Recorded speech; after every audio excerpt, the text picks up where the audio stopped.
नमस्कार विद्यार्थी मित्रांनो, मी विशाल पिचड, स्टेट टॅक्स इन्स्पेक्टर आपलं सर्वांचं MPC सर्कल या यूट्यूब चॅनलवर स्वागत करतो. मित्रांनो, आज आपण STIची मेन्सची स्ट्रॅटर्जी कशी असायला हवी याबद्दल बोलणार आहोत. आणि ही स्ट्रॅटर्जी म्हणजे अगदी आपण एक्झाम पॅटर्न आणि सिलेबस काय असतो इथपासून तर अगदी एक्झाम हॉलमध्ये बसल्यावरती टाईम आणि स्ट्रेस मॅनेजमेंट कसं असायला हवं इथपर्यंत आपण करणार आहोत. तर हा जो काही आपला एक साधारणतः 20 ते 25 मिनिटाचा व्हिडिओ होणार आहे, यामध्ये आपण कोणते पॉईंट्स कव्हर करणार आहोत तर ते बघूयात. एक्झाम पॅटर्न आणि सिलेबस काय असतो, त्यानंतर दीपस्तंभ की कोळंबे सरांचं बुक बेस्ट यामध्ये नेहमीच प्रॉब्लेम असतो, मुलांना गोंधळ असतो, तर त्याबद्दलही आपण डिस्कस करू. काय वाचायचं नाही, त्यानंतर ओल्ड क्वेश्चन पेपर किती महत्त्वाचे असतात, नेक्स्ट की लेटेस्ट इकॉनॉमिक बजेट महत्त्वाचा असतो का, असतो तर तो किती महत्त्वाचा असतो, त्यानंतर टेस्ट सिरीजचा उपयोग होतो का, रिव्हिजन कशी करावी, आणि एक्झाम हॉलमध्ये टाईम आणि स्ट्रेस मॅनेजमेंट हे जे 2 पॉईंट आहेत तर ते आपल्या सर्वांना माहिती आहे की ते गेम चेंजर असतात. कारण तिथे जर आपण व्यवस्थित आपली जी स्ट्रॅटर्जी आहे ती यूज केली तर निश्चितच आपलं जे यश आहे ते आपण कमी वेळेमध्ये अचीव करू शकतो. आणि निश्चितच या व्हिडिओमध्ये आपण इकॉनॉमीला फोकस केलेला आहे. सो आपण आता आपल्या व्हिडिओला स्टार्ट करूयात.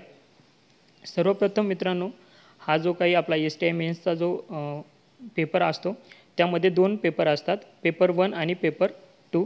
यामध्ये पेपर 1मध्ये 3 विषय आहेत, मराठी, इंग्रजी आणि सामान्य ज्ञान. एकूण जर वेळ बघितला आपण तर तो एक 1 आवर आहे आणि त्यामध्ये सगळे काही MCQ क्वेश्चन आहेत. आणि पेपर 1मध्ये 200 मार्काचा आहे आणि पेपर 2 सेम त्याच पद्धतीने 200 मार्काचा आहे.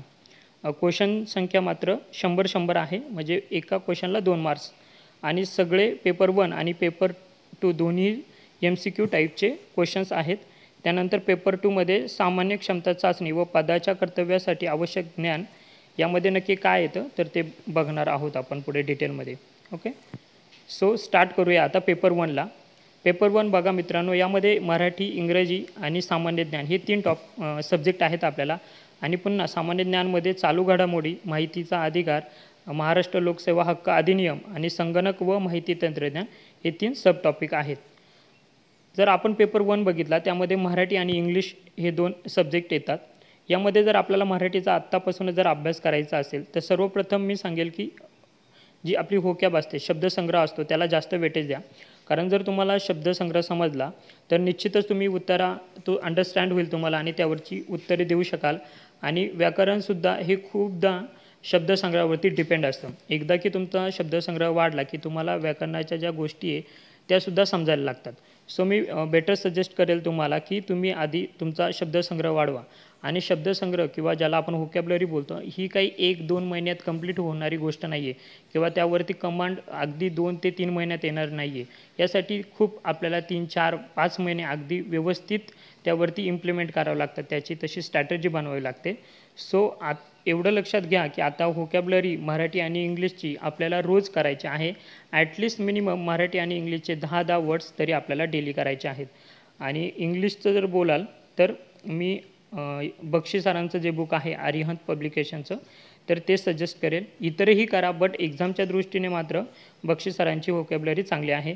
सेम इंग्लिशचंही तसंच ग्रामर आणि पॅसेजचे जर तुम्हाला आकलन व्हायचं असेल तर निश्चितच आपली व्होकॅबवरती कमांड असायला हवी. त्यानंतर जर आपण बुक्स बघितले तर मराठीसाठी सर्वांना माहिती की मोरा वाळंबे सरांचं बुक आहे. आणि इंग्लिशसाठी बाळासाहेब शिंदे सरांचं बुक चांगलंच आहे निश्चितच. हे तर 2 बुक लागणारच आहेत आपल्याला. परंतु जर आपण पेपर ॲनालिसिस बघितलं तर बाळासाहेब शिंदे सरांचं किंवा लोकसेवा पब्लिकेशनचं यापैकी कोणतंही एक चालेल आपल्याला, परंतु ते सुद्धा तेवढंच महत्त्वाचं आहे की जेवढं वाळंबे सरांचं आणि बाळासाहेब शिंदे सरांचं महत्त्वाचं असतं तेवढंच ते पेपर सोल्युशनसुद्धा महत्त्वाचं आहे. सो हे आपलं अशा प्रकारे चॉईस असायला हवी. त्यानंतर नेक्स्ट आता लँग्वेजचा प्रश्न मिटला आपला. नेक्स्ट आहे की चालू घडामोडी, म्हणजे सामान्य ज्ञानमध्ये चालू घडामोडी हा टॉपिक आहे. तर चालू घडामोडी कशा करायच्या किंवा करंट्स अफेअरवरती भर कसा द्यायचा, सोपा आहे मित्रांनो. आपण सर्वांनी एक मंथली मासिक वाचत असतो. यामध्ये कोणतंही तुमच्या अवेबिलिटीनुसार तुमच्याकडे जर पृथ्वीचं मॅगझिन असेल परिक्रमा ते सुद्धा चालेल, किंवा युनिकचं बुलेटिन असेल ते, पण दोन्ही नाही वाचायचे, एकच आपल्याला मंथली फॉलो करायचं आहे. आणि जेव्हा एक्झाम असेल तर एक्झामच्या 1 महिना अगोदर आपल्याला इयरबुक घ्यायचं आहे. मग इयरबुकमध्ये सिम्प्लिफाईड आहे, सकाळचं आहे किंवा देवा जाधव सरांचं युनिक पब्लिकेशन्स आहे. यापैकी कोणतेही एक बुक चांगलं चालेल, काही प्रॉब्लेम नाही. फक्त ते एक्झामचा 1 महिना अगोदर आपल्याला इयरबुक वाचायचं आहे आणि पूर्ण वर्षभर मात्र आपले मंथली मासिक वाचायचे आहेत. कारण जर आपण इयरबुक घेतलं तर इयरबुकमध्ये अगदी एका वर्षाचे अवॉर्ड, एका वर्षाच्या स्कीमा, महाराष्ट्राबद्दलच्या सगळ्या घडामोडी सगळं असं सेग्रिगेट करून दिलेलं असतं. सो ते रीड करायला इझी होतं आणि एका महिन्यामध्ये अगदी इयरबुकसुद्धा कव्हर होऊ शकतं तुम्ही जर पूर्ण वर्षभर मंथली मॅगझिन व्यवस्थित वाचले असतील तर. ओके. आणि या रिलेटेड अजून करंट अफेअर डीपमध्ये कसं करायचं तर त्यासाठी मी लवकरच त्याची सिरीज घेऊन येणार आहे आपल्या MPSC सर्कल या चॅनेलवर.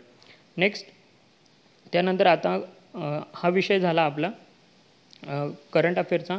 आता 2 ॲक्ट आहेत आपल्याला, RTI ॲक्ट 2005चा आणि महाराष्ट्र लोकसेवा हक्क अधिनियम 2015चा. त्याबद्दल जर बघितलं आपण तर हे 2 लॉ आहेत, अगदी सोपे आहेत. विदिन 4 to 5 डेजमध्ये अगदी 2 लॉचा किंवा ॲक्टचा अभ्यास होऊ शकतो.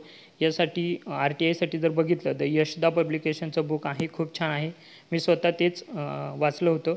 किंवा के सागरचे माहितीचा अधिकार आणि महाराष्ट्र लोकसेवा हक्क अधिनियम जो आहे तर त्यांचे ते बुक्स अवेलेबल आहेत. किंवा याहीपेक्षा दुसरं तुमच्याकडे कोणतेही असेल तर ते सुद्धा चालेल. आणि सध्या कोणतंच बुक नसेल तर अगदी तुम्ही गुगलवरती ऑनलाईन PDF जरी डाउनलोड करून ती बघितली तरीही काहीच प्रॉब्लेम नाही आहे. ओके. सो इथे मल्टिपल ऑप्शन आहेत आपल्याला. तुम्हाला जो बेटर आणि कन्व्हिनियंट असेल तर तुम्ही तो करा. नेक्स्ट आता आहे कम्प्युटर आणि टेक्नॉलॉजी. आता जर तुम्ही थोडा व्हिडिओ पॉज करून यामध्ये कोणकोणते चॅप्टर आहेत ते बघून घ्या. परंतु मी आता यावरती कोणते एक्झामला फोकस पॉईंट दिलेले आहेत की कोणते वारंवार कोणत्या पॉईंटवरती क्वेश्चन्स येत असतात. फॉर एक्झाम्पल की बेसिक आहेत, हिस्ट्री म्हणजे कम्प्युटरची हिस्ट्री रिलेटेड, त्याच्या ऑपरेटिंग सिस्टीम असतात, त्याचे जनरेशन असतात, 4th 5th जनरेशन. काही शॉर्ट फॉर्म्स विचारतात एक्झामला फॉर अगदी सिम्पल की HTML म्हणजे काय, HTTP म्हणजे काय. अगदी अशा सोप्या प्रकारचे शॉर्ट फॉर्मसुद्धा एक्झामला विचारलेले आहेत. नेटवर्किंग अँड लेटेस्ट टेक्नॉलॉजीवरती questions, digital communication, operating system हा तर खूप महत्त्वाचा टॉपिक आहे. त्यावरती अनेक क्वेश्चन विचारलेले आहेत. त्यानंतर मीडिया लॅब आशिया आणि विद्यावाहिनी सुद्धा खूप क्वेश्चन. त्यावरती जे गव्हर्नमेंट ऑफ इंडियाचे काही प्रोजेक्ट असतात त्यावरती शुअर एक क्वेश्चन असतो. Web technologies, cyber crime, law यावरती सुद्धा भरपूर क्वेश्चनला एक्झामला येत असतात. NIC आणि ओल्ड क्वेश्चन पेपर जर तुम्ही बघितले तर निश्चितच तुम्हाला सुद्धा आयडिया येईल की हे जे आपण टॉपिक्स घेतले आहेत त्यावरतीच वारंवार क्वेश्चन विचारलेले आहेत. आणि यामध्ये अभिजित बोबडे सरांचं हे कम्प्युटरचं बुक आहे. तर ज्यांना गरज असेल, ज्यांची कमांड नसेल कम्प्युटरवरती तर त्यांनी हे जर बुक वाचलं तर निश्चितच तुम्हाला खूप चांगला फायदा होऊ शकतो. नेक्स्ट आहे की आता सगळ्यात महत्त्वाचे की आपण पेपर 1 बघितला. यामध्ये आता आपल्याला एक्झाम पॉईंट ऑफ व्ह्यूने विचार करायचा मित्रांनो की आपल्याकडे 200 मार्क्स आहेत आणि आपल्याकडे टाईम आहे तो 1 तासाचा. म्हणजे आता ॲक्च्युअल आपण एक्झामच्या वेळेचा विचार करतो आहे. ते 1 हवरमध्ये बघा की मराठीला 100 मार्क्स आहेत. म्हणजे मोर दॅन 50% वेटेज किंवा 50% वेटेज हे फक्त मराठीला आहे. सो ती आपली प्रायोरिटी अशीच असायला हवी की मराठीचा जास्तीत जास्त होक्यापासून सगळ्या गोष्टींचा अभ्यास, ग्रामर असेल तर सगळ्या अभ्यास जो आहे तर तो आपल्याला मराठीचा करायचा आहे. सेकंड प्रायोरिटी इंग्लिश व्याकरण असेल याला द्यायचे आहे कारण त्यालासुद्धा 60 मार्क आहेत. त्यानंतर करंट अफेअरचं सुद्धा जास्त वेटेज आहे. आणि त्यानंतर आपण हे 2 ॲक्ट जे बघितले ते दोघां मिळून आपल्या 10 मार्क्स मिळणार आहेत आणि कम्प्युटरमध्ये एक साधारणतः 10 मार्क्स. आता हे जे बाकीचे जे 3 सब्जेक्ट आहेत यामध्ये प्लस मायनस होऊ शकतं इकडे तिकडे, बट हे अप्रॉक्झिमेशन आहे. मात्र हे जे 2 पेपर आहे तर त्यामध्ये 100 आणि 60 मार्क हे फिक्स झालेले आहेत. तर अशा पद्धतीने आपल्याला स्ट्रॅटेजी यूज करावी लागेल किंवा प्रिपरेशन करावं लागेल किंवा टाईम द्यावा लागेल की जेणेकरून आपण मराठी आणि इंग्लिशमध्ये जास्तीत जास्त मार्क गेन करू शकतो. सो नेक्स्ट पेपर 2 की ज्यामध्ये आपल्याला सामान्य क्षमता चाचणी व पदाच्या कर्तव्यासाठी आवश्यक ज्ञान म्हणजे काय नक्की हे बघणार आहोत. यामध्ये सुद्धा की एकूण जे मार्क्स आहेत ते 200, क्वेश्चन 100 असणार आहेत MCQ टाईपमध्ये आणि यामध्ये दोन्ही लँग्वेज असणारे मराठी आणि इंग्लिश आणि 1 आवरचा पेपर असणार आहे. सो यामध्ये एकूण 5 सब्जेक्ट येतात. एक बुद्धिमत्ता, महाराष्ट्राचा भूगोल असेल, महाराष्ट्राचा इतिहास, भारतीय राज्यघटना आणि नेक्स्ट असतो तो इकॉनॉमी. आता याने हे डिस्ट्रीब्युशन केलेलं आहे परंतु हे 5ही चॅप्टर मिळून मात्र फक्त इकॉनॉमिक्समधले आहेत. तो अशा प्रकारे आपल्या एकूण 5 सब्जेक्ट असतात पेपर 2मध्ये. त्यानंतर आता वन बाय वन आपण त्याला डिस्ट्रीब्यूट करूयात. ओके, सर्वप्रथम आता इकॉनॉमिक्सचा जर अभ्यास करणार आहोत आपण, तर सर्वांच्या मनामध्ये हा एक गोंधळ निर्माण करणारा प्रश्न असतो की दीपस्तंभ की कोळंबे सरांचं बुक. तर मित्रांनो, मी असं सांगेल की हा क्वेश्चनच चुकीचा आहे. कारण खरं बघायला गेलं तर इकॉनॉमिक्स देसले सरांचं आणि भगीरथ सरांचं, कोळंबे सरांचं जे बुक आहे, तर ते एकमेकाला कॉम्प्लिमेंटरी आहेत, म्हणजे ते पूरक आहेत. तर फक्त एकच बुक वाचून तुम्ही पोस्ट काढू शकत नाही असं होणार नाही, बट तेवढं त्यासाठी आपल्याला खूप मेहनत घ्यावी लागेल किंवा तुमचे तेवढे बेसिक कन्सेप्ट, क्लॅरिटी, सगळ्या गोष्टी व्यवस्थित असायला पाहिजे. जर तुम्ही हे दोन्ही बुक अगदी प्रॉपर वेमध्ये वापरले तर निश्चितच आपल्याला कमी वेळामध्ये अचिव्हमेंट भेटू शकते. सो आता बघूयात की आपण या दोन्ही बुकचा वापर कसा करायचा. सो आपण जर देसले सरांची बघितली इंडेक्स, तर पेपर 1 आहे आणि देसले सरांचं जे पेपर 2 आहे ते सुद्धा आपल्याला करायचं आहे दीपस्तंभचं. ओके, आता यामध्ये काय वाचायचं आणि काय नाही. जर देसले सरांचं बुक बघितलं आपण तर एक साधारणतः 18 चॅप्टर आहेत, परंतु त्यापैकी STI मेन्सला आपल्याला कृषी आणि सहकार या चॅप्टरवरती मात्र अजून लास्टचे जर आपण 4 to 5 इयरचे जर क्वेश्चन बघितले त्यावरती एकही क्वेश्चन विचारलेला नाही आहे. आणि त्यानंतर उद्योग, RBI अँड बँकिंग सिस्टीम यावरती अगदी लेस प्रोबॅबिलिटी क्वेश्चन विचारलेले आहेत, म्हणजे अगदी 1 ते 2. त्यामुळे हे जे खालचे 2 ते 3 चॅप्टर आहेत, उद्योग असेल, RBI आणि बँकिंग सिस्टीम, तर हे सुद्धा चॅप्टर तुम्ही प्रायोरिटी नाही दिली तरी चालेल किंवा तुम्ही नाहीच वाचलं तरी चालेल. त्यामुळे जे राहिलेले जे बाकीचे चॅप्टर आहेत हे वगळता तर त्या सर्वांना प्रायोरिटी द्या, त्यांचा अभ्यास मात्र आपल्याला करायचा आहे. त्यानंतर जर पेपर 2 बघितला आपण, तर पेपर 2मध्ये जे काही 8 चॅप्टर आहेत, तर त्या 8 चॅप्टरपैकी आपल्याला फक्त 2च चॅप्टरचा अभ्यास करायचा आहे. आणि त्या 2 चॅप्टरमध्ये सुद्धा जो 5 नंबरचा चॅप्टर आहे समावेशक विकास, यामध्ये आरोग्य आणि एज्युकेशन हे जो 2 पॉईंट आहेत, तर ते सुद्धा एक्सक्लूड केले, तुम्ही नाही वाचलात तरी चालेल, कारण त्यावरती हार्डली एखाद क्वेश्चन विचारलेला आहे लास्ट 3 इयरमध्ये. त्यामुळे लक्षात ठेवा की पेपर 2मध्ये आपल्याला हे वाचायचं आहे, फक्त दारिद्र्य आणि समावेशक विकास. Okay, so next. त्यानंतर आता ॲक्च्युअल आपण जर इकॉनॉमिक्समध्ये जो बघितला की चॅप्टर इकॉनॉमिक्स हा एक पार्ट आहे, त्यामध्ये टॉपिक, तर इकॉनॉमिक्स नियोजनमध्ये साधारणतः हे वरती जे आपल्याला काही सिलेबस दिलेल्या आयोगाने तो आहे. आणि त्या सिलेबसवरून सुद्धा, आणि जेव्हा मी क्वेश्चन पेपरचं ॲनालिसिस केलं, या सर्वांवरून काही पॉईंट्स महत्त्वाचे काढलेले.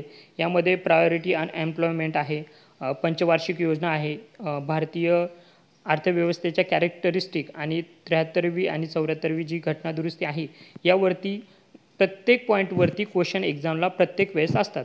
ॲटलिस्ट 2-2 क्वेश्चन तरी असतात. सो आणि हा जो चॅप्टर आहे प्रायोरिटी आणि अनएम्प्लॉयमेंट, हा तुम्ही देसले सरांच्या पार्ट 2मधून केला तर अगदी चांगलं राहील. त्यामध्ये खूप डिटेल आणि चार्ट व्यवस्थित दिलेले आहेत. सो खूप चांगल्या प्रकारे ते आपल्याला समजतं. त्यानंतर 5 इयर प्लॅन असेल किंवा हे जे बाकीचे 3 टॉपिक आहेत, तर ते तुम्ही कोळंबे सरांच्या बुकमधून केला तर तुमची कमी वेळामध्ये रिव्हिजन होऊ शकते. आणि 5 इयर प्लॅनचा जो चार्ट दिलेला आहे कोळंबे सरांनी, तो बेस्ट आहे, कारण त्यावरतीच सर्व एक आपल्या पंचवार्षिक योजनांचा जो काही सारांश आहे तो त्यामध्ये इन्क्लूड केलेला आहे. सो तो पार्ट आहे तो कोळंबे सरांच्या बुकमधून करा. त्यानंतर नेक्स्ट आहे की रुरल आणि अर्बन बेसिक इन्फ्रास्ट्रक्चर, हा पुन्हा वरती सिलेबस दिलेला आहे, तर तुम्ही बघून घ्या. आणि त्यामधले मी काही पॉईंट्स की जे एक्झामला आलेले आहेत, वारंवार क्वेश्चन विचारतात, ते इन्क्लूड केलेले आहेत यामध्ये. तर फर्स्ट पॉईंट आहे की रुरल आणि अर्बन डेव्हलपमेंट, त्या रिलेटेड जे काही स्कीम वगैरे आहेत, तर तो जो आपला देसले सरांचं पार्ट 2 आहे, यामध्ये समावेशक जो विकास आहे त्यामध्ये अर्बन आणि रुरल डेव्हलपमेंट जे टॉपिक आहेत ते तुम्ही करा. निश्चितच यावरती प्रत्येक वेळेस 2 ते 3 क्वेश्चन प्रत्येक वेळेस येतात. बेसिक इन्फ्रास्ट्रक्चरमध्ये रोड, रेल आणि वॉटरवेज असतील, एअरवेज असतील, हे सर्व एक्झामच्या दृष्टीने महत्त्वाचे आहेत. त्यानंतर रेडिओ, TV असेल, इंटरनेट असेल, आणि यामध्ये होणारी FDIचं स्वरूप कसं आहे, कशामध्ये किती पर्सेंटेजमध्ये आपण FDI करू शकतो, हे सुद्धा एक्झामच्या दृष्टीने महत्त्वाचं आहे. प्रत्येक वेळेस प्रत्येक टॉपिकवरती क्वेश्चन आलेला आहे. त्यानंतर पुरा मॉडेल, हा तर अगदी STI मेन्सच्या दृष्टीने तर अगदी म्हणजे प्रत्येक वेळेस येणारा टॉपिक आहे की यावरती 1 ना 2 क्वेश्चन प्रत्येक वेळेस असतात. सो आपल्याला ह्या सर्व गोष्टींवरती हिट करायचं आहे. त्यानंतर नेक्स्ट की आर्थिक सुधारणा व कायदे, म्हणजे आपल्याला सर्वांना माहिती असेल की आपली न्यू इकॉनॉमिक पॉलिसी आणली होती LPGमध्ये 1991ची, तर या रिलेटेड हा टॉपिक आहे. आणि एक्झामच्या दृष्टीने सर्वाधिक वेटेज असलेला पॉईंट म्हणजे हा. तर यामध्ये पुन्हा मी सिलेबस आणि क्वेश्चन पेपरचा ॲनालिसिस करून हे पॉईंट काढलेले आहेत. तर यामध्ये सर्वात महत्त्वाचा आहे हॉट टॉपिक तो म्हणजे न्यू इकॉनॉमिक पॉलिसी 1991ची, LPG, लिबरायझेशन, प्रायव्हेटायझेशन आणि ग्लोबलायझेशन. त्यानंतर गॅट, WTO आणि GST या प्रत्येक टॉपिकवरती प्रत्येक वेळेस 1 ते 2 क्वेश्चन प्रत्येक एक्झाममध्ये आलेले आहेत. तर त्या सर्वांवरती आपल्याला कॉन्सन्ट्रेट करायचं आहे. त्यानंतर नेक्स्ट आहे तो आंतरराष्ट्रीय व्यापार. प्रत्येक वेळेस याही टॉपिकवरती क्वेश्चन आलेले आहेत. इथे सिलेबस दिलेला आहे आणि मी काही महत्त्वाचे पॉईंट्स काढलेत. यामध्ये बॅलन्स ऑफ पेमेंट आहे, बॅलन्स ऑफ ट्रेड आहे, फॉरेन ट्रेड पॉलिसी असेल, इंटरनॅशनल ट्रेड, यामध्ये इम्पोर्ट एक्सपोर्ट आणि यामध्ये FDI कशी होते. त्यानंतर WTO, IMF, world bank, IDA आणि आपल्या क्रेडिट रेटिंग एजन्सी ज्या आहेत, मूडीज असतील, बाकीच्या स्टँडर्ड अँड पुअर्स असतील, यासारख्या आपल्या क्रेडिट रेटिंग एजन्सीवरती पण 1-2 क्वेश्चन आलेले आहेत. मात्र हे जे बाकीचे वरचे टॉपिक आहेत तर त्यावरती प्रत्येक वेळेस क्वेश्चन मात्र एक्झामला आलेले आहेत. सो ते सुद्धा तुम्ही पॉईंट ऑफ नोट डाऊन करा की हे खूप महत्त्वाचे पॉईंट्स आहेत. त्यानंतर नेक्स्ट जो 9th चॅप्टर आहे की सार्वजनिक वित्त. आपल्या सर्वांना माहिती आहे की एक्झामच्या दृष्टीने हा सुद्धा एक खूप महत्त्वाचा आणि मार्क्स मिळवून देणारा टॉपिक आहे. यामध्ये आपण जर बघितलं तर टॅक्स सिस्टीम, टॅक्सचे जे टाईप आहेत ते, त्यानंतर FRBM ॲक्ट आहे सेंट्रल आणि महाराष्ट्राचा, त्यानंतर टॅक्स कमिटी, टॅक्स रिफॉर्म, त्यानंतर फिस्कल डेफिसिट असतील, RBIचे मेजर्स असतील आणि आपला बजेटवरती जे आपले बेसिक क्वेश्चन असतात ते रिव्हेन्यू असेल किंवा कॅपिटल्स या रिलेटेड हे सर्व टॉपिक एक्झामच्या दृष्टीने महत्त्वाचे आहेत. प्रत्येक वेळेस ह्या पॉईंटवरती क्वेश्चन आलेले आहेत. सो मी तुम्हाला हे पॉईंट्स काढून दिलेले आहेत. एक्झामच्या दृष्टीने तुम्ही बुकमधून अगदी हे या टॉपिक रिलेटेड जरी इन्फॉर्मेशन वाचली तर निश्चितच मेन्सच्या दृष्टीने तुमची तयारी झालेली आहे असं समजा तुम्ही. तर आता हे सगळं आपण टॉपिक बघितले. त्यानंतर सर्वात महत्त्वाचा प्रश्न होता आपला की ओल्ड क्वेश्चन पेपर किती महत्त्वाचे असतात आणि असतात तर त्यामध्ये काय महत्त्वाचं असतं आणि त्यांचा वापर कसा करायचा. तर मी सर्वात प्रथम हे सांगेल की जी आपली ओल्ड क्वेश्चन पेपर असतात तर ते आयोगाच्या साईटवरती जाऊन तुम्ही हार्ड कॉपी काढा मित्रांनो. कारण हार्ड कॉपी मागचं सर्वात महत्त्वाचा बेनिफिट असा आहे की आपण त्या फॉन्ट असेल किंवा ते पेजेस असतील त्या सर्व गोष्टींशी फॅमिलियर होतो. म्हणजे एक्झामला गेल्यावरती आपल्याला एकदम वेगळं वाटत नाही. आणि त्यानंतरचा दुसरा ॲडव्हान्टेजेस म्हणजे त्यामध्ये ट्रान्सलेशन असतं. मराठीमध्ये जो क्वेश्चन असतो वरती असतो आणि सेम ट्रान्सलेशन खाली इंग्लिशमध्ये दिलेले असतं. त्यामुळे काही शब्दांचा आपल्याला जर मराठीमध्ये मिनिंग नाही कळाला तर त्याचं ट्रान्सलेशन लगेच दिलेलं असतं. सो अशा दृष्टीने प्रिंटआउट खूप महत्त्वाच्या आहेत. आता त्यानंतर आपण जर question paper old question paper बघितले त्यामधून आपल्याला काय काय गोष्टी लक्षात ठेवायच्या आहे. तर यामधले बेसिक क्वेश्चन कोणते असतात की जे स्टेट बोर्डमधून येतात. त्यानंतर फेक्च्युअल टाईपचे क्वेश्चन्स कोणते असतात, कन्सेप्च्युअल टाईपचे क्वेश्चन असतात, ॲडव्हान्स काही क्वेश्चन असतात की जे आपल्या रिसोर्स बुक किंवा मटेरियल बुकमध्येच भेटत असतात. त्यानंतर काही लॉजिकल क्वेश्चन असतात, ॲप्लिकेशन ओरिएंटेड असतात आणि सर्वात महत्त्वाचं म्हणजे रिपीटेड क्वेश्चनसुद्धा येतात. आणि त्यानंतर कोणते असे क्वेश्चन असतात की जे आपल्याला स्किप करायला हवेत. तर प्रत्येक टाईपचा आपण यामध्ये आता क्वेश्चन बघणार आहोत. आता बघा हा रिपीटेड टाईपचा एक क्वेश्चन आहे. 2 एक्झामला एक साधारणतः 2017 आणि एक आत्ताच याच वर्षी 2019मध्ये विचारला होता. बघा मित्रांनो क्वेश्चन सेम आहे जानेवारी 2014मध्ये आणि सेम इकडे जानेवारी 2014 म्हणजे सुरुवात आणि ऑप्शन जरी बघितलात तरी ऑप्शनसुद्धा सेम आहेत. परंतु जर आपण ओल्ड क्वेश्चन पेपर जर केलेले असतील तर अशा टाईपचे रिपीटेड क्वेश्चन आले तर कमी वेळामध्ये आपल्याला हे मार्क्स मिळू शकतात. आपण गेन करू शकतो. आणि हे क्वेश्चन जे रिपीट झालेलं आहे तो अगदी इतका पण सोपा नाही आहे की आपण जरी रिपीटेड म्हणजे ओल्ड क्वेश्चन पेपर बघितला नसता तर तो आला असता. तर इतका पण सोपा नाही आहे. त्यामुळे अशा प्रश्नांचे मार्क्स जर आपल्याला मिळाले तर निश्चितच आपण इतर मुलांपेक्षा पुढे जात असतो किंवा मार्क्स आपल्याला जास्त मिळत असतात. सो अशा टाईपचे क्वेश्चन असतात रिपीटेड. त्यानंतर हा सुद्धा एक रिपीटेड क्वेश्चन आहे की STIMS 2018ला प्रश्न विचारला होता 1991च्या कर सुधारणा समितीविषयी आणि पुन्हा 2019मध्ये पुन्हा हाच क्वेश्चन आलेला आहे. इव्हन 17ला पण आलेला आहे. सेम ऑप्शनसुद्धा काही चेंज नाही आहे. तर तुम्ही याला फॅक्च्युअलसुद्धा म्हणू शकता किंवा रिपीटेडसुद्धा म्हणू शकता. It's depend on you. परंतु मी याला रिपीटेड क्वेश्चन बोलतो. त्यानंतर काही क्वेश्चन असे असतात की ज्यामध्ये काही ॲडव्हान्स लेवलचे असतात किंवा लॉजिकल असतात. फॉर एक्झाम्पल हा क्वेश्चन आहे.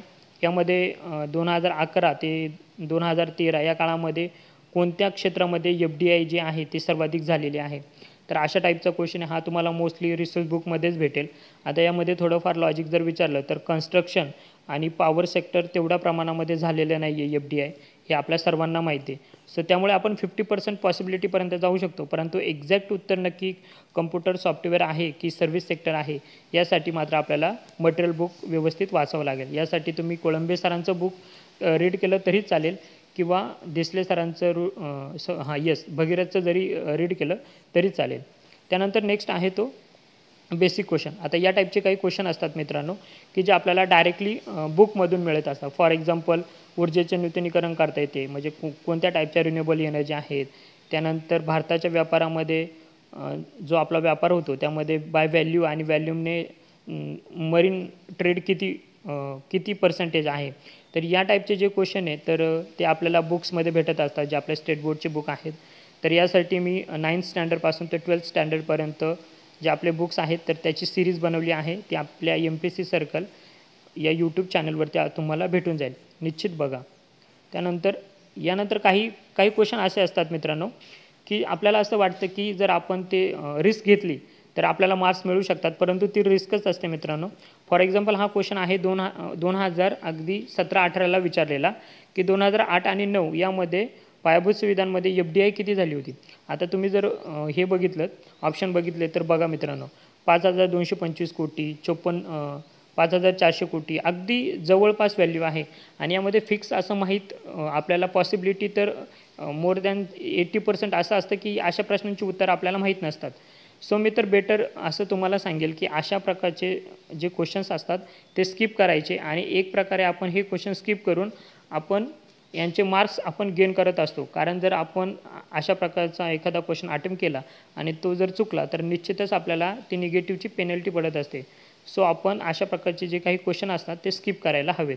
त्यानंतर नेक्स्ट आहे की काही कन्सेप्च्युअल क्वेश्चन असतात किंवा लॉजिकल, अगदी काही लॉजिकल क्वेश्चन असतात. म्हणजे आपण जो अभ्यास केला आहे आणि जे वाक्य होतं की पदाच्या कर्तव्यासाठी तुमचं काही लॉजिक असायला हवं, तर हे त्या टाईपचे क्वेश्चन असतात. आता हा क्वेश्चन बघा की 1994ची जी काही टेलिकॉम पॉलिसी आहे त्या संबंधित आहे.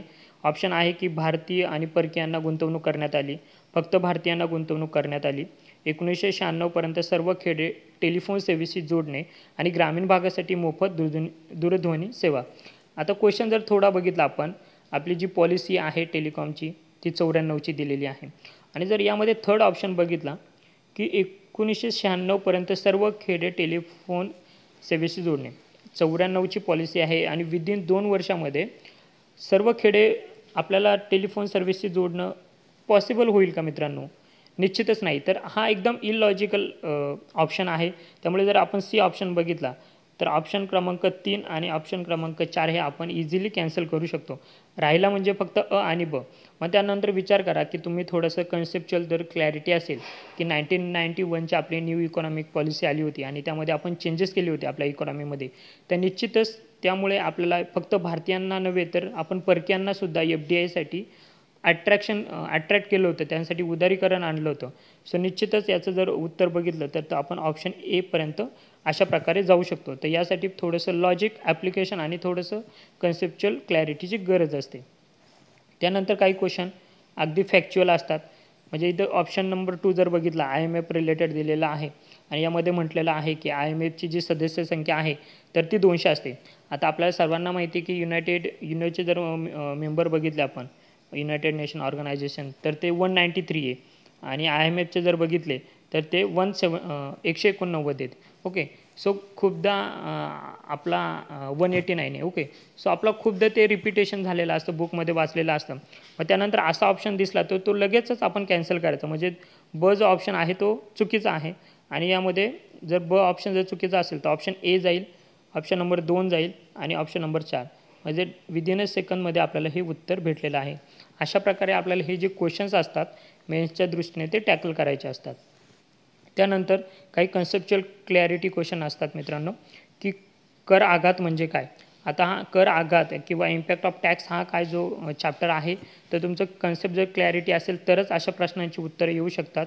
मी यावरती डायरेक्ट आणि इनडायरेक्ट जो चॅप्टर आहे त्यावरती आपल्या टी ब्रेक सिरीजमध्ये आपल्या MPSC सर्कलवरती हा व्हिडिओ अपलोड केलेला आहे. ट्रिक्सच्या माध्यमातून तो शिकवलेला आहे. निश्चितच तुम्हाला हेल्पफुल होईल. तुम्ही हा व्हिडिओ बघा, निश्चितच ह्या प्रश्नाचं तुम्हाला उत्तर सापडेल.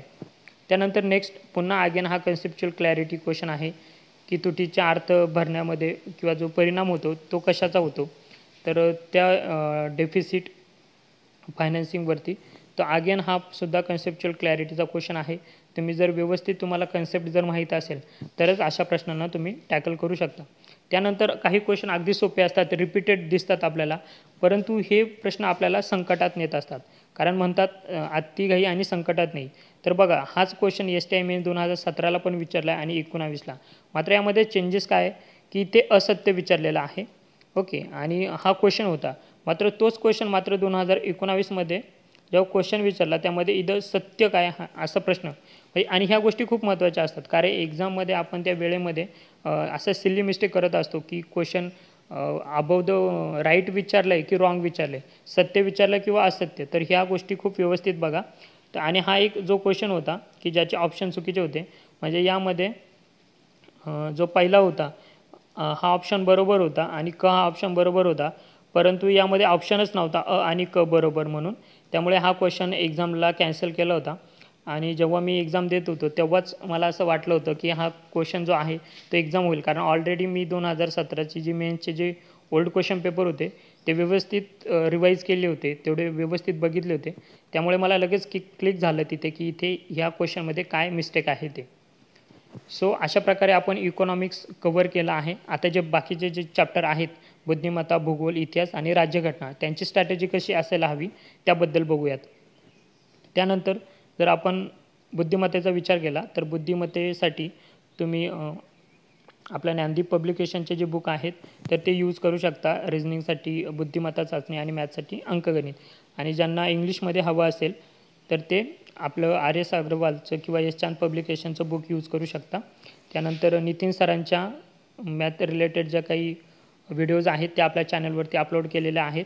आणि आपण जर काही ओल्ड क्वेश्चन पेपर बघितले तर अगदी काही सिलेक्टेड टॉपिक आहेत. फॉर एक्झाम्पल ब्लड रिलेशन असेल, सिलोलिझम असेल, खरे खोटे असेल, याच पझल असेल, याच टाईपवरती प्रत्येक वर्षी क्वेश्चन पडत असतात. सो थोडंसं ओल्ड क्वेश्चन पेपर बघितले की ते तुमच्या निश्चितच लक्षात येईल.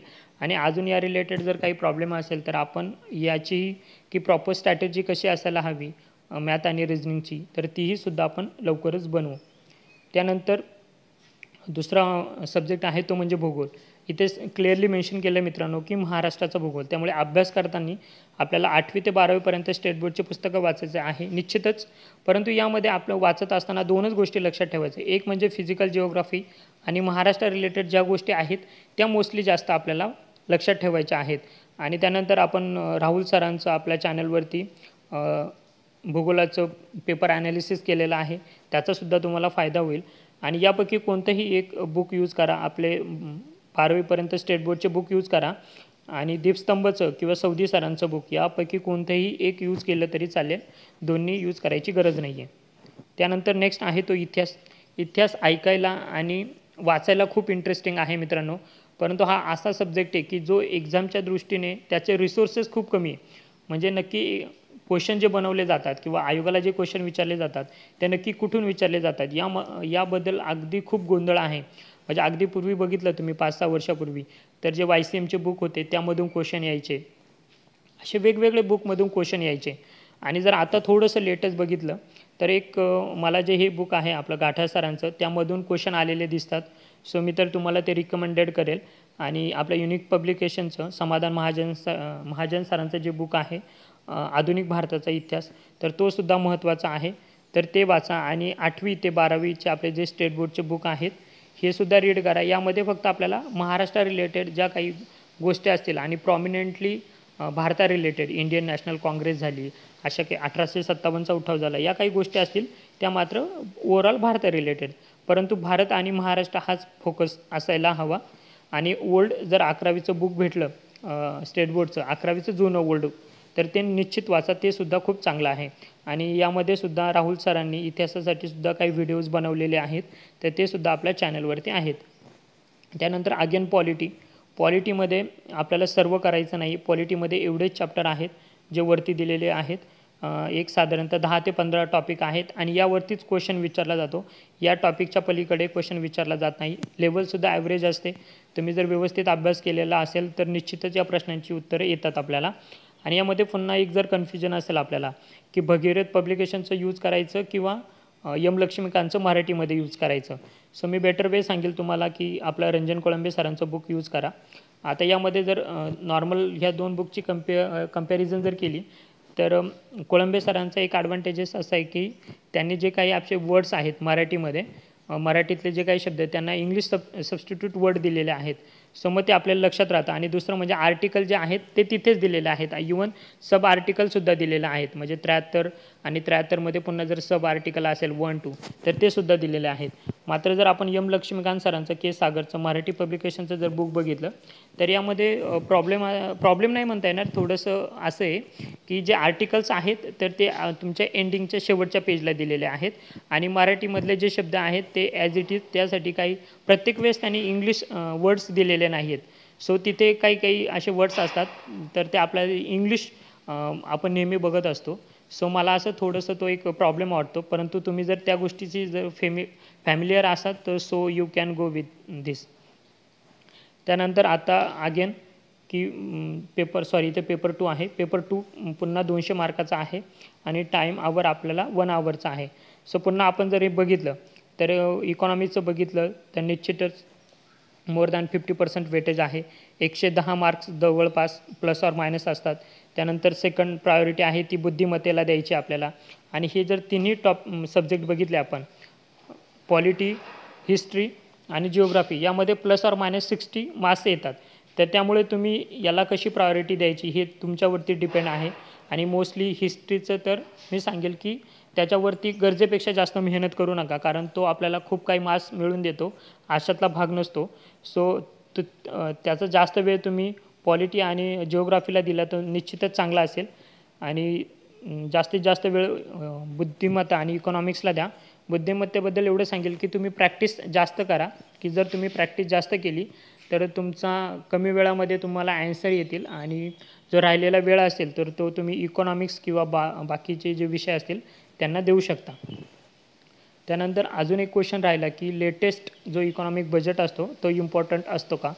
तर आपण जर ओल्ड क्वेश्चन पेपर ॲनालिसिस बघितलं मित्रांनो त्यामध्ये खूप काही इम्पॉर्टंट असं नाही आहे की लेटेस्ट आर्थिक पाहणी असेल किंवा बजेट असेल त्याच्यावरती क्वेश्चन्स विचारलेले खूप कमी आहेत लेटेस्टवरती. परंतु विचारणारच नाही असं नाही आहे. सो आपण त्याला लेस प्रायोरिटी दिली तरी चालेल किंवा नाही वाचलं तरी पॅनिक होण्याची गरज नाही आहे. त्यानंतर महत्त्वाचं की टेस्ट सिरीजचं महत्त्व निश्चितच आहे. जर आपण टेस्ट सिरीज जर जॉईन केल्या तर त्यामुळे आपल्याला एक टाईम मॅनेजमेंट येतं. त्याचबरोबर आपला जो लॅकिंग एरिया आहे तर तो समजतो. म्हणजे फॉर एक्झाम्पल आपल्याला जर टेस्ट सिरीजमध्ये 100पैकी जर 50 मार्क्स मिळाले तर याचा अर्थ असा आहे आपल्याला समजून घ्यायचं आहे की 50 मार्क आपल्याला मिळाले नाही, म्हणजे 50% अजूनही आपला जो अभ्यास आहे तो बाकी आहे. आणि तो कोणकोणते टॉपिक असे आहेत की अजूनही आपल्याला त्याला ओव्हरकम केलेलं नाही आहे. तर ते पॉईंट शोधायचे आणि त्यावरती काम करायचे. त्याबरोबर पॉझिटिव्ह अप्रोचसुद्धा एक बिल्ट होतो.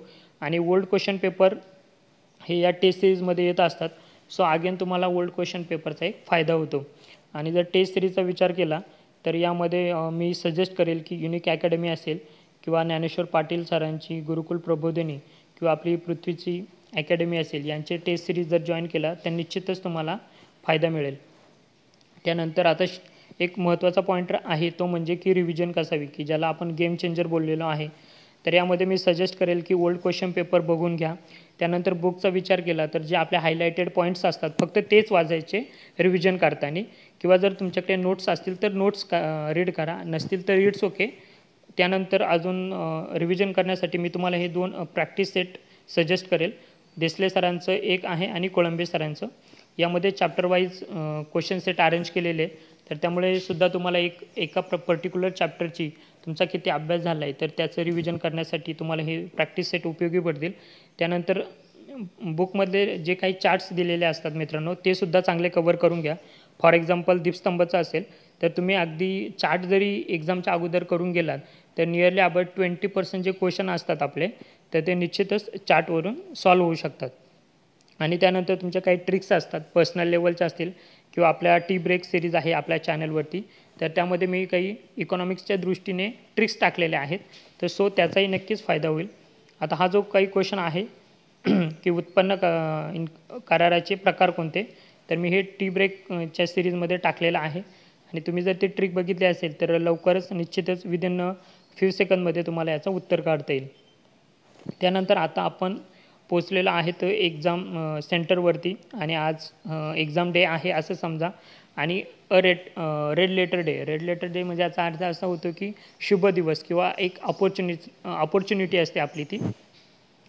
परंतु आपण जेव्हा एक्झामला जातो तर सेंटरवरती असं बघतो की काही मुलं बसलेलं असतात आणि ते बुक्स वगैरे घेऊन अगदी सिरियस मोडमध्ये असतात. तर टेन्शन घ्यायचं नाही आहे मित्रांनो, कारण आपल्याला माहीत नाही आहे की त्यांची स्ट्रॅटर्जी काय आहे किंवा ती खरंच किती सिरियस कॅन्डिडेट आहेत. आपल्याला त्यांच्याबद्दल काही माहिती नाही आहे. सो अशा विद्यार्थ्यांना बघून आपण पॅनिक व्हायचं नाही आहे किंवा अगदी सिरियस व्हायचं नाही आहे की मी तर आता बुक पण घेऊन नाही आलो आणि बाकीचे तर सगळे बुक वगैरे रीडिंग करताय. सो अजिबात पॅनिक व्हायचं नाही. किंवा असा पण एक ग्रुप असेल तिथे की अगदी मोठ्या मोठ्या आवाजामध्ये गप्पा वगैरे करत असतात आणि त्यांच्याकडे बघून मग असं वाटतं हे खूप रिलॅक्स आहे. तर आपल्याला त्यांच्याबद्दल माहीत नाही की ते खरंच सिरियस आहेत की नाही. आपण अगदी रिलॅक्स राहायचे, दोन्ही गोष्टींचा विचार करायचा नाही. म्हणजे एक्झामच्या वेळेस अगदी आपण एवढंही रिलॅक्स नाही व्हायचं की बघू नंतर काय ते, एवढं पण रिलॅक्स नाही व्हायचं. आपल्यावरती ट्रस्ट ठेवायचा की आपण आपली स्ट्रॅटर्जी प्रॉपर आहे, आपले मटेरियल व्यवस्थित आहे, आपण व्यवस्थित वर्षभर अभ्यास केलेला आहे आणि आता आपल्याला व्यवस्थित पेपर द्यायचा आहे. आणि काही गोष्टी महत्त्वाच्या असतात जसं की हॉल तिकीट असेल, ID प्रूफ, त्याच्या झेरॉक्स असतील, प्रॉपर ब्लॅक पेन यूज करा आणि वॉच मात्र ॲनालॉग पाहिजे, कारण डिजिटल जे आपलं वॉच असतं ते यूज करून देत नाही. तर ह्यासुद्धा गोष्टी व्यवस्थित आपल्या एकदा बघून घ्यायच्या आणि एक्झाम हॉलमध्ये एंटर व्हायचं. आता फायनली आपण जेव्हा एक्झाम हॉलमध्ये एंटर होतो तेव्हा ह्या गोष्टी लक्षात ठेवायच्या की टाईम आणि स्ट्रेस मॅनेजमेंट. आता निश्चितच थोडासा आपल्यावरती बर्डन येत असतं की कसं होईल, काय होईल, पेपर कसा असेल. परंतु याचा विचार करायचा नाही आहे मित्रांनो. आपण वर्षभर अभ्यास केलेला आहे, स्वतःवरती कॉन्फिडन्स ठेवा, निश्चितच पेपर सोपा येणार आहे. आणि जी आपली टॉपिक वाईज जी प्रायोरिटी आहे फक्त ती ठरवून घ्या की जर आपण इकॉनॉमिक्स चांगला केला असेल तर इकॉनॉमिक्सला आपण प्रायोरिटी द्यायची आहे आणि त्यामध्ये जास्त मार्क्स मिळवायचे आहेत. आणि ज्या काही सिली मिस्टेक असतात तर त्या टाळायच्या आहेत. राऊंड गोल जे करतो आपण ते व्यवस्थित, म्हणजे ते 45 नंबरचा क्वेश्चन असेल आणि आपला ऑप्शन जर एच करायचा असेल तर एकदा चेक करून घ्या की आपण एवरतीच गोल करतो आहे का. कारण कधी आपण बाय मिस्टेक होऊन जातं की चुकीच्या ठिकाणी गोल करतो आणि आपले या गोष्टींमुळे 1-2 मार्क असे ते निगेटिव्ह होत असतात. सो त्या सिली मिस्टेक टाळायच्या आहेत. आणि त्यानंतर टाईमसुद्धा महत्त्वाचा आहे की आपल्याला 1 आवरचा टाईम आहे, तर त्या वेळेमध्ये आपल्याला तो पेपर कव्हर करायचा आहे. आणि निश्चितच तुम्ही करू शकाल. अशा एवढी जर आपली चांगली स्ट्रॅटर्जी आपण वर्षभराची ठेवलेली आहे म्हणजे निश्चितच अगदी पॉझिटिव्हमध्ये तुम्ही ही एक्झाम क्रॅक करू शकाल. सो त्यासाठी तुम्हाला ऑल दी बेस्ट. आणि मित्रांनो, फायनली की ज्या आपण सर्व गोष्टींची वाट बघत असतो ती गोष्ट म्हणजे आपल्याला आयोगाच्या वेबसाईटवरती आपल्याला जेव्हा आपलं नाव येतं, रिकमेंडेशन जेव्हा येतं, तर तो पॉईंट सर्वांसाठी, तो क्षण सर्वांसाठी आनंदाचा असतो. आणि असा क्षण माझ्या लाईफमध्ये आला होता 27 डिसेंबर 2019ला जेव्हा आमचा रिझल्ट लागला होता. सो मी खूप हॅपी होतो. निश्चितच तुम्हाला पण यश मिळेल. सर्वांना यासाठी ऑल दी बेस्ट आणि अभ्यास करत राहा. MPSC सर्कल हा जो आपला यूट्यूब चॅनल आहे तो वेळोवेळी आपल्याला अशा सर्व प्रकारच्या माध्यमातून मदत करेल. मग ते बेसिक इकॉनॉमिक्स असेल, टी ब्रेक सिरीज असेल आपली, राहुल सरांचे पॉलिटी, भूगोल किंवा इतिहास असेल किंवा नितीन सरांचं आपलं मॅथ आणि रिझनिंग असेल, या सर्वांच्या माध्यमातून आम्ही तुम्हाला मदत करणार आहोत आणि तुम्हाला तुमच्या यशापर्यंत लवकरात लवकर कसं पोहोचवता येईल यासाठी आम्ही प्रयत्न करणार आहोत. आणि सर्वात महत्त्वाची मित्रांनो की ही गोष्ट लक्षात असू द्या की MPSC हे साध्य नसून साधन आहे. म्हणजे हे तुम्हाला पोस्ट भेटल्यानंतर एक प्रकारचं एक वेपन आहे की ते आपल्याला खरं ते यूज करून आपण इंडिव्हिज्युअल लेवलला समाजामध्ये काय परिवर्तन घडवू शकतो, तर त्या गोष्टीचा आपल्याला तिथे अगदी ऑप्टिमम यूज कसा करता येईल तर ते लक्षात ठेवायचं आहे. सो सर्वांना पुन्हा एकदा एक्झामसाठी ऑल दी बेस्ट. आणि जाता जाता एवढंच सांगतो की सब पढेंगे, सब लढेंगे, सब जीतेंगे. थँक्यू.